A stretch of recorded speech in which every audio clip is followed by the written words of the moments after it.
dramatic. I'm sure you've heard the news, deep and resonant. Team 2 brings you the latest headlines.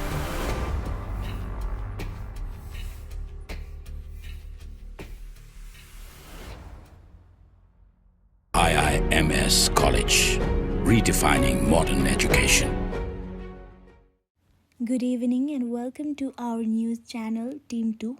Tonight we bring you an in-depth expose on one of the most significant scandals that has shocked Nepal and drawn global attention, the Bhutanese refugee scandal. This scandal, deeply rooted in corruption and abuse of power, which has impacted the lives of thousands who fled Bhutan hoping for their safety and a brighter future. In the next 8 minutes, we will unpack the details, the key players, the fallout, and the impact on those who have already endured hardship. Let's begin by understanding the history. The Bhutanese refugee crisis has its root in the 1990s, when Bhutan's government launched policies that marginalized and eventually expelled the Lutsempa people, an ethnic Nepalese community, from their homeland. The Bhutanese government, under the One Nation, One People policy, enforced cultural assimilation measures, suppressing the Nepali language and customs. This led to mass deportation and displacement. Over 1 lakh Lotsempas were forced into camps in eastern Nepal, where they lived as refugees for decades. In 2006, a resettlement program supported by international organizations and the United Nations aimed to provide a permanent solution. Many refugees were resettled in countries like the United States, Canada, and Australia. But for those left behind, the hope for resettlement continued to linger. That hope was manipulated and exploited in a scandal that has now tarnished the resettlement efforts. Fast forwarded to 2023, when reports began to surface about the fraudulent scheme to manipulate this very resettlement program.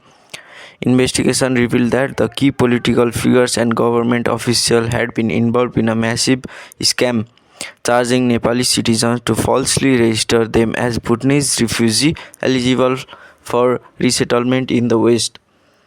Here's how the scam unfolded. Keshav Dulal, a former security advisor, was identified as the mastermind.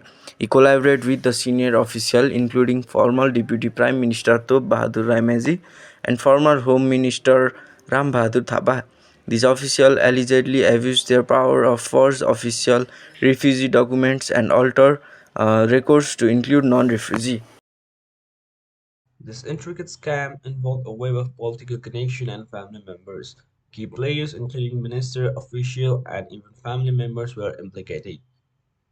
For instance, Rama's nephew and Tapa's son were both directly involved in the execution of the scam, allegedly tasked with recruiting Nepali citizens willing to pay large sum for a chance to be included in the resettlement list. To orchestrate the scheme, Dalal worked with Indrajit Rai, a former advisor to Home Ministry, and Teknarayan Pandey, the Home Secretary, who reportedly suppressed original reports and added fraudulent refugees to the official list. The manipulation went as far as including false refugees who were charged enormous fees, amounts reportedly reaching as high as 50 million Nepali rupees or around 375,000 US dollar in total. The scam came to light after individuals who paid significant amounts for the forced refugee status were left stranded, unable to secure their promised resettlement. They came forward sparking a public outcry and forcing the government to act. The police authority, with mounting evidence and public pressure, launched an investigation that revealed the extent of the fraud.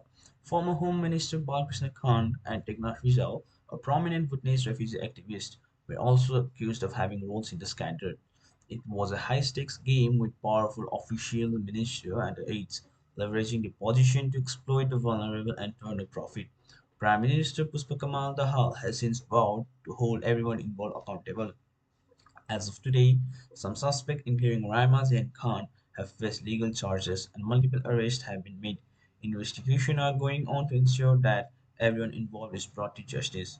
However, this process is complex and challenging as it involves high-ranking officials and sensitive political networks.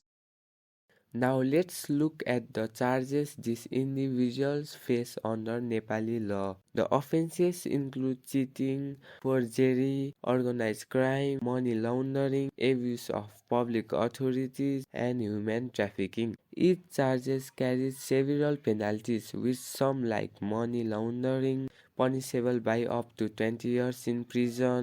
The organized crime and forgery aspects are especially alarming. Forgery of government documents, for example, is punishable up to 10 years in prison and heavy fines. This law reflects Nepal's commitment to combating corruption, but the extent of this scandal challenges the government's ability to enforce this law against influential figures. So, what has been the impact on Bhutanese refugee and the Nepali public? For many Bhutanese refugees, this scandal has deepened their trauma. These are individuals who have already faced discrimination, displacement, and hardship. Now, the hopes of resettlement for the remaining refugees seems further out of reach. In Nepal, the public's trust in the government has been eroded. Nepali citizens, especially those in rural communities, were reportedly misled and exhorted under the promise of a better life abroad. The scandal has exposed how corruption and abuse of authority continue to exploit the dreams of vulnerable population. On a broader scale, the scandal has raised questions about oversight in resettlement program and highlight the need for strong safeguard to prevent exploitation of refugees worldwide. There is now a growing call for reform. Experts suggest that Nepal needs stricter verification process for refugee documentation and better transparency in handling resettlement cases. International organizations, including the UN, are urged to strengthen oversight and ensure that resettlement programs remain free from corruption and political interference. For refugees, legal and cultural barriers often make it difficult to understand and navigate resettlement procedures. Recommendations include multilingual education campaigns and trusted reporting channels, allowing refugees to report suspicious activities without fear. Additionally, digital tracking system for applications could give refugees direct insight into their resettlement status, reducing their vulnerability to scam. In conclusion, the Bhutanese refugee scandal is a stark mark for the corruption and exploitation that can arise in humanitarian initiatives. While justice is underway, the damage done to Nepal's image, to the Bhutanese refugee, and the people who shout to exploit this process is significant. There is hope, however, the exposure of this scandal will lead to better protection for vulnerable population and strict accountability for those in power. That's all for this segment. We will continue to bring you updates on the investigation and the government's response.